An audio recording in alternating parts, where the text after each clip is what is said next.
welcome back to Real Reviews. This is Cody Williams, and we are talking about the movie Friday the 13th. This movie in particular is what launched 9 direct sequels, a spin-off, and a reboot that dons the infamous hockey mask-wearing killer Jason Voorhees.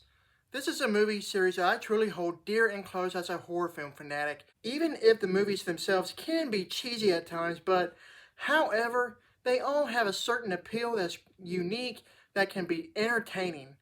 I did get the new box set that Scream Factory released, which contains all the current Friday the 13th movies on Blu-ray. I mean, just look at it. It's so beautiful.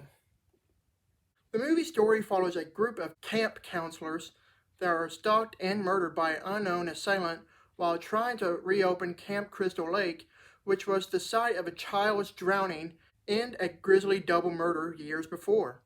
As a quintessential film that introduces us to the many characters and the overarching story that branches off the course of the many sequels, I have to say that this is somewhat of a tedious movie to get through.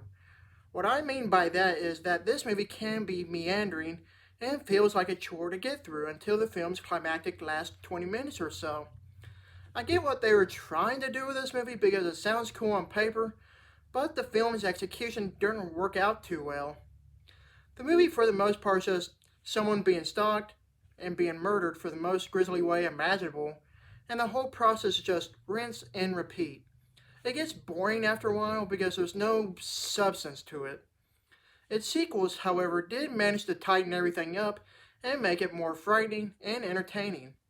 This peculiar movie is simply just not that great.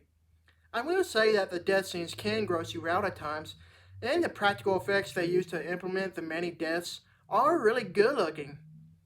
This is going to sound weird, but with all the dumb characters that this movie has, I have to side with the movie's antagonist on this one. It's not the actors' faults by any means, but I despised all other characters because of the dumb decisions they all make throughout the movie. If there was any characters that I did like, it would have to be the film's antagonist, who is, spoiler alert, Jason's mom, who is exacting revenge against the camp counselors responsible for the drowning of her own son, Jason. Betsy Palmer played the role of Pamela Voorhees amazingly. The film's antagonist isn't revealed until the last act of the movie, and how they use a point-of-view filming technique for the stalking and the death scenes to keep it as a secret is pretty fancy. Speaking of filming, I simply love the grainy overlay that this movie has to keep it looking as if you were watching an authentic experience. I will say that this movie is a classic in its own way because it was the spark that would ignite into something better.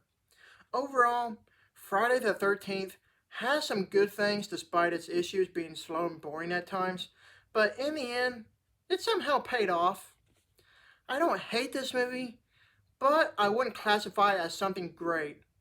It just really felt average for my liking. I give this movie a C. Thank you for watching, and don't forget to like and subscribe to my channel. Keep up with my real reviews.